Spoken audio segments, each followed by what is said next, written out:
ጥበብ አክሱማውያን ነው።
ساعة معلت زارقه ساعة بيت بارقنا عشان أجيب الحروف لعمد الآخرنا أمد الجماعة المالية الله بأخرنا من كدس دنبر مريم تعالى وأندبتنا وراد ما بلنا يبرنا من بجاتنا بركز مسؤول الله يكون يمرنا يزلنا أسرح نفسه ويسرح فسامه يرينا እንኳዕ ናይ ዴና ቅዱስ ድንግል ማርያም በዓል ዕርገታ እንኳዕ አብጽሕና እንኳዕ አብጽሕኩም ንብል ኣብ ውሽጢ ዓድን ኣብ ደገን ዘለኹም ኦርቶዶክሳውያን ተዋሕዶ ምእመናን ደቅና ከዘውዚ ተሰብሲብና ዘለና ንሰለስተ መዓልቲ ካብ ዕለት 16 እስካብ ዕለት 18 ዘለና መንፈሳዊ መርሃ ግብሪ ንነና ቅዱስ ድንግል ማርያም በምስጋና ብዙማሬ ክነገልግል ክነመስግን እግዚአብሔር ዘዓለት እዚ አስለት ፈቀደና ሉዐ መልኪትና ተፈላለየ ቦታ ዘለዋ አሕዋትና ከመገረንቲ መንፈሳዊ መርሃ ግብሪ ተቀደሰ መርሃ ግብሪ ከመገረን ከከታተላ ከም ዘለወን መግለጺ ልምሃብ እዩ ለዚ መግለጺ ልትበና ድማ ሓፍትና ናይቲ ኮሚቴ ሰብሳቢ ዝኾነት ሓፍትና ኢየሩሳሌም እያ ቀጥታ ላፍትናይ መግለጺ መርሃ ግብሪና ክንኸድ እግዚአብሔር ምስኩላትና ይሁን ንሰማያዊ ዕላማ ብሰማያዊ ስርዓት ብዝብል ቴማ ኣብ ከተማ መቐለ እንተኸታታሊ 3 መዓልትታት ንዝሳለጥ ኣሸንዳን ማርያም አመልኪቱ ካብ መሰናዳእቲ ኮሚቴ ዝተዋሃበ መግለጺ ፈለማን ኩልኩም ኦርቶዶክሳውያን ተዋህዶ እንኳዕ ንበዓለ ፍልሰታ ድንግል ማርያም ኣብጽሕኩም ኣብጽሕና እናበልና ከምቲ ዝፍለጥ በዓል ኣሸንዳ ድሕሪ ጾመ ፍልሰታ እናኽብሮ በባህላዊ መጋየጽታት ዝወቀበ ሃይማኖታዊ ትሕዝትኡ ዘለዎ በዓልና እዩ ኣሸንዳ ሃይማኖታዊ ካብ ዘብልዎ እቲ ዝጅምረሉ ዕለት ድሕሪ ጾመ ፍልሰታ ምዃኑ ተምሳሌት ድንግል ማርያም ናይ ደናግል በዓል ምዃኑ ስርዓት አከዳድንኡ ብናይ መላእክት ክንፊ ዝውከል ቆጽላ ኣሸንዳ ዝእሰሩ መስቀላት ኣዋልድ ኣሸንዳ ካብ ቤተክርስቲያን ዝጅምራን ኣብ ቤተክርስቲያን ዝውዳኣ ምዃነንን ኣሸንዳ ሃይማኖታዊ ካብ ዘብልዎ መርትዖታት በዋናነት ይጥቀስ ድሕሪ ጾመ ነቢያት በዓለ ልደት ድሕሪ ዓብይ ጾም በዓለ ፋሲካ ድሕሪ ጾመ ፍልሰታ በዓለ ዕርገታ ወይም ድማ ብልሙድ ኣሸንዳ ክነኽብር ሃይማኖታዊ ሓላፍነትና ብምዃኑ እዚ ኣሸንዳን ማርያም መርሃ ግብሪ ክነዳሉ ኽኢልና ኢና ኣሸንዳ ሃይማኖታዊ ምዃኑ ዘመላኽቱ ነገራት እንታይ እዮም ንሕና ኣዋልድን ንኽደኖ ጻዕዳ ክዳን ርግብ ጻዕዳ ትመስል እንግዳ ኢሎም ሊቃውንት ብዝገለጽዋ መሰረት ናይ ቅድስት ኣዴና ድንግል ማርያም ንጽህና ቅድስናን ክብራን ንምግላጽ ንምውካል ይኾን ነቲ በዓል ዝኸውን መስቀል ዘለዎ ሓድሽ ቀሚስ ኣብ ክሳድ ዝግበር ናይ ብሪ ወይም ብረት መስቀልን ብፍላይ ድማ ኣብ ማዓንጣና እናኣስሮ ቆጽላ ኣሸንዳ መለለይና እዩ መስቀል ኣብ ክሳድናን ብመስቀል ዝማዕረገ ቀሚስን ንክርስቶስ እንሰብኸሉን መጽሐፍ ቅዱሳዊ በዓል ምዃኑ ዝገልጽ እዩ እቲ ንዕጠቆ ልምልም ቆጽሊ ኣብ ናይ ኖህ ዘመን ናይ ጥፍኣት ማይ ምድራቁ እታርግቢት ልምልም ቆጽሊ ሒዛ ከም ዘበሰረቶ ኩሉ ንሕና ኣዋልድ ድማ ኣዴና ቅድስት ድንግል ማርያም ከም ወዳ ናብ ሰማይ ከም ዝዓረገት ንምብሳርን ከምኡውን ኣዴና ኣብ ዝዓረገትሉ ግዜ መላእክት ክንፎም ረቢቦም እናሸብሸቡ ከም ዝተቐበልዋ ዘመላኽት እዩ መበገሲኡን መዛዜሙኡን ቤተክርስቲያን ምዃኑ ድማ ናይ ኣሸንዳ ሃይማኖታዊነቱ ኣጉሊሁ የርኢ ደናግላን ደቂ ኣንስትዮ ነቲ በዓል ንምኽባር ምስተኣከባ ኣቀዲመን ዕለት 16 ንጎ ናብ ቤተክርስቲያን ብምኻድ ጸሎት አብጽሐን ንእግዚአብሔርን ንድንግል ማርያምን የመስግና ኣብ ቤተ ክርስቲያን ናይ ድንግል ማርያም ዕርገት ምስተበሰረ አቀዲመና መሓዳሪ ደብረ ኸይደን ተባሪኸን ድሕሪኡ እቲ ናይ ደናግል ማርያም ዕርገትን እቲ ናይ ድንግል ማርያም ዕርገትን ኩሉ ሰብ ንኸብስራን እንኳ ዓብጽሐኩምን ንኽብላን ተመሪቐን ይኸዳ በቢ መንገዱን በቢ ገዝኡን እናኸዳ ዕርገታት ዝገልጹ ውዳሴታት የቕርባ ናብ ዝኸደኦ ገዛ ሰብ እኳ እንተዘይሃልይዎ ቆጽላ ኣሸንዳ ኣብ ኣፍ ደገ ገዝኦም ኣሲረን ይኸዳ እንኳ ዓብጽሐኩም ንምባል ሰብ ተሃልዩ ድማ ዝኸኣልዎ ውህብቶ ነተን ደናግል ይህብ በዞም ኣብ ላዕሊ ዝጠቐስናዮም ምኽንያታት ኣብ ከተማ መቐለ ዘለና ኣባላት ቤት ትምህርቲ ሰንበት ካብ 2011 ዓመተ ምህረት ጀሚርና ምስ ሃገረ ስብከት መቐለ ብምትሕብባር ኣሸንዳ ብመዝሙር ምኽባር ከም ዝጀመርና ዝፍለጥ ኮይኑ ክሳብ ሕዚ ድማ በብዓመቱ ብድምቀት እናኽበርናዮ መጽኢና ኢና ከምቲ ልሙድ ሎሚ ዓመት እውን ኣሸንዳ ብመዝሙር ንምኽባር ቅድሚ ሓደ ወርሒ ኣትሒዝና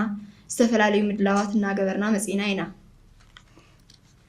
ኣብ መቐለ ሃገረ ስብከትን ካብ ላዕለዋይ ቤተ ክህነት መንበረ ሰላም ኦርቶዶክስ ተዋህዶ ቤተ ክርስቲያን ትግራይን ናብ ቢሮ ባህሊ ቱሪዝምን ትግራይ ብዝተጻሓፈ ድጋፍ ደብዳቤ መሰረት ከም ኮሚቴ ምስ ላዕለዎት ሓለፍቲ እቲ ቢሮ ሰፋሕቲ ዘተ ድሕሪ ምግባር ኣሸንዳ ብመዝሙር ንክነኽብሮ ፍሉይ ቦታ ንክወሃበና ምርድዳእ ተገይሩ ኣሎ ቢሮ ባህልን ቱሪዝምን ትግራይ ናብ ማዘጋጃ ቤት መቐለ ብዝለኣኾ ደብዳቤ መሰረት ድማ ካብ ዕለት 16 ክሳብ ዕለት 18 2017 ዓመተ ምህረት ነሓሰ እንተኸታታሊ 3 መዓልትታት ካብ ሰዓት 8 ጀሚሩ መበገሲና ማሂደረ ስብሃት ቅድስተ ቅዱሳን ድንግል ማርያም ካቴድራል ቤተ ክርስቲያን ማርያም ጉግሳ ብምግባር ብሓውዜን ኣደባባይ ሮማናት ኣደባባይ ዓብይ ንግዲ ባንክ ንበጽሕ ብድሕሪኡ በታዝ መጻናላ መንገዲ ተመሊስና ድማ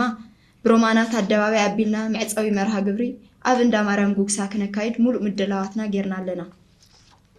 ኣብ ከተማ መቐለን ከባቢያን ዘለኽን ደቂ ኣሸንዳ እንኳዕ ናብ ፍልሰታ ለማርያም ኣብጽሐክን እናበልና ናብዚ ናይ መዝሙር ድግስ መጺኽን ንክትሳተፋ ብኽብሪ ንዕድም ክትመጻ እንተለኽን ድማ ኣዋልድ ዙርያ ጥልፊ ጻዕዳ ነጸላ ቆጽላ ኣሸንዳን ባህላዊ መጋየጽታትን ክትገብራ ከም ዝግባእ ኣቐዲምና ክነፍልጥ ንፈቱ ብዝተፈላለየ ኣጋጣሚታት እዞም ዝጠቕስናዮም ክትረኽባ ዘይትኽእል ኣዋልድ እንድሕር ሃሊኽን ድማ እቲ ብዋናነት ዝድለ ንድንግል ማርያም ምዝማርኽን ስለ ዝኾነ ካብቲ ጉባኤ ክትተርፋ የብልኽን ዝብል መልእኽትና ክንሕልፍ ንፈቱ ከምቲ ልሙድ እዚ መርሃ ግብሪ ንክነሳልጥ ካብ ሃገረ ስብከት መቐለን ዝተገበረልና ክትትልን ናይ ገንዘብ ድጋፍን ብሽም ኣሰናዳእቲ ኮሚቴ ምስጋናና ነቐርብ ብተወሳኺ እውን ቢሮ ባህልን ቱሪዝምን ትግራይ ንዝገበርኩምልና ኩለ መዳያዊ ሓገዝ ምኽርን ልባዊ ምስጋናና ይብጻሕኩም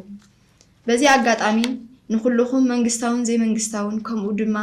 መንፈሳውያን ሚድያታት እዚ መበገሲኡ ኣብ ዳማርያም ጉግሳ ዝግበር ተኸታታሊ 3 መዓልትታት ዝጸንሕ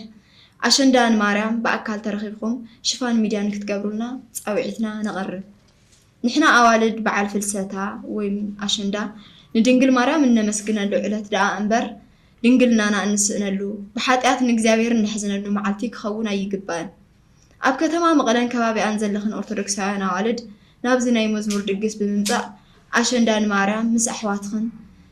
ኣሕዋትኽን ምሳና ብድምቀት ክተኽብራ ደጊምና ንጽዋዕክን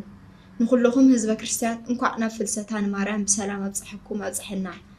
ሰላም ንኩለና መሰናዳእቲ ኮሚቴ ኣሸንዳን ማርያም መቐለ ትግራይ ነሓሰ 15 2017 ዓመተ ምህረት ተዋሃበና መግለጺ ልዕኡ መሰረት ብምግባር ደቂ ኣንስትዮ ለኽን ኣሕዋትና ላውዚ ክትኸታ ህይወትኽን መንፈሳዊ ዝተላበሰ ክኸውን ደጊምና ጻውዒትና ነቐርብ ከምቲ ቅዱስ ጳውሎስ ንቆሮንቶስ ምእመናን ዝጸሓፈሎም መልእኽቲ ኩሉ ነገር ብስርዓትን ብኣገባብን ይኩን ይብል ክርስቲያን ለኩሉ ነገሩ ስርዓትን ኣገባብን ኣለዎ ለኽዳና ለነጋግራና ለኩሉ ነገርና ስርዓትን ኣገባብን ኣለዎ ስለዚ ቤተ ክርስቲያን መንፈሳዊ በዓላት ክተብዕል ከላ ብመዝሙር ልትዓጀበ ብምስጋና ልትዓጀበ ይኸውን ማለት እዩ እንቲ ቅዱስ ያዕቆብ ደስ ልበሎ እንተልዩ ይዘምር ለሓዘነ ተልዩ ድማ ይጸልሉ ከም መልእኽቱ ከም ዝነገረና خذ دما نايننا قدس دنجل مريم كما تنساء ولدا خمنا يودا تنساء أريجاينا نمسكن اللسل الخنا كلنا ብምስጋና ላውዚቡን ስለለብቅሐና ካብ ዓመት ላብ ዓመት እውን ስለለብጽሕና ስለለዓቆረና ለእግዚአብሔር ብምስጋናን ብዝማርኤና ለእግዚአብሔርን ለድንግል ማርያምን ክነመስግን ማለት እዩ ብዙ አጋጣሚ ዓለምናን ከተማናን ንሪኦ ኣለና ሕዋትና ደቀ አንስትዮ ቤተክርስቲያን የተሐሳስባ እዩ ሓደ ሰብ ብስግኡ ብነብሱ ክጉዳእ ኣይትደልን ኣምቲ ጽንዓታዊ ጽሑፍ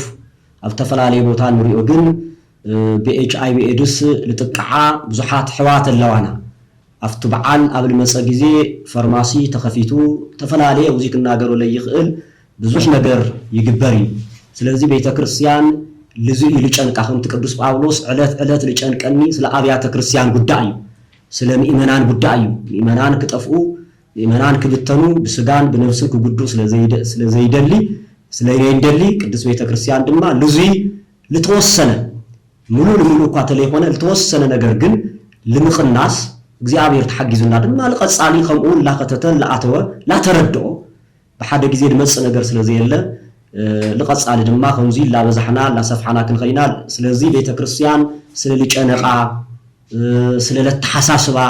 ሓደ ሰብ ክመውት ስለዘይትልእያ እዚ ገይራ ዘላሞ ከዝውን ደጋጊምና ለድንግል ማርያም ክነመስግን ወፂና ድንግልናና ሓደራ ከይስእል ድንግልና ልተዓቀበ እዩ ድንግልና ሰማይትነት እዩ ድንግልና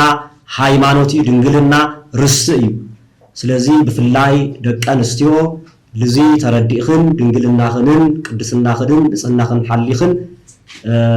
ብመዝሙርን ብምስጋናን ለድንግል ማርያም ከተመስግና ብዙ አጋጣሚ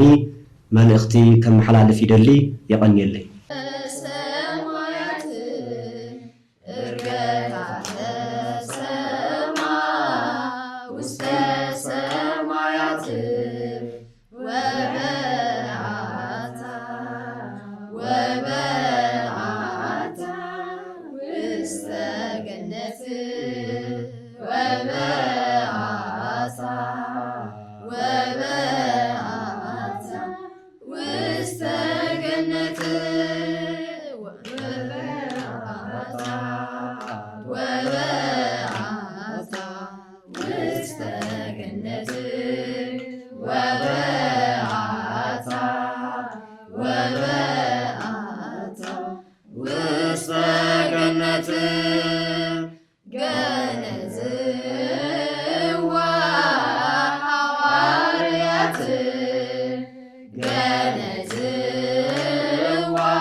ጥበብ በአክሱማውያን ነው።